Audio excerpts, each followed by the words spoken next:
लक्षात घेतलं पाहिजे की आमचे स्वतःचे काही प्रोजेक्ट आहे का त्याच्यामध्ये टाकायचे. कारण लोक आम्ही पण लोकप्रतिनिधीच ना. मग तुम्ही कधी एक प्रकल्पाला तरी आम्हाला विचारलं का की मॅडम ते तुमचे काही कन्सल्ट आहे का, लोकांनी तुमच्याकडे काही शिफारसी दिलेल्या आहे का, की तुमचं मत काय. उपकेंद्र मला एकाचाही फोन नाही. 4 कार्यक्रम झाले होते. मी एकाच कार्यक्रमात जाऊ शकले कारण आमचं अधिवेशन होतं. पण मला पालकमंत्री महोदयांकडनं निरोप आला कार्यक्रमाचा, डिपार्टमेंटकडनं नाही. तुम्ही चुकीचं करताय. तुम्ही तारखा कसं काय विचारून घेत नाही आम्हाला. चर्चा तर करा तुम्ही आमच्याशी. 4 उपकेंद्र मान्य ना, जवाहरमध्ये 4 उपकेंद्राचं उद्घाटन झालंय. मी गेले होते एका कार्यक्रमाला फक्त पालकमंत्र्यांच्या सूचनेनुसार. मग आम्ही कुठे जातो?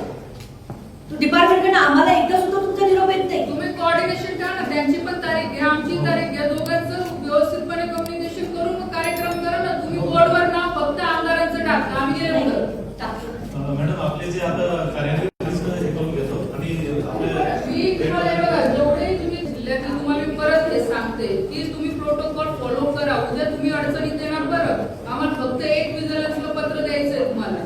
जिथे केंद्राचं शेअरिंग आहे तिथे आम्ही कंपल्सरी आहेच. आम्हाला विश्वासात घेऊनच तुम्हाला काम करायचंय. आम्ही असं म्हणत नाही. ऑफकोर्स आमदारांचे तेवढा अधिकार आहे, पण आमदारांसोबत आमचाही तेवढा अधिकार आहे प्रत्येक योजनेवर. आम्ही पण लोकांमध्ये फिरतो, आमच्याकडे पण काही असतं डिमांड लोकांच्या. तुम्ही आम्हाला सोडून देणार, आम्हालाच घेणार नाही, आमचंच नाव टाकणार नाही, आम्हालाच कार्यक्रमाला बोलवणार नाही, तर असं कसं चालेल. हो, हे 700 कोटी आणताना तुमचा जो प्रस्ताव तिथे गेला तर 1000 कोटीचा 300 कोटी शहरासाठी मागितली होती. तिथे आम्ही पाठपुरावा होतो पैसे आणण्यासाठी.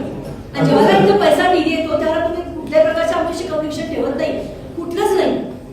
मग ही कोणती पद्धती, कोणती पॉलिसी तुमची नाही ना? बरोबर हे सांगा ना मला. तुम्ही बसले तर तुम्ही दोघे तिकडे होतात ना कार्यक्रमात त्या दिवशी. तुमच्याकडनं एक तरी मेसेज आहे का मला?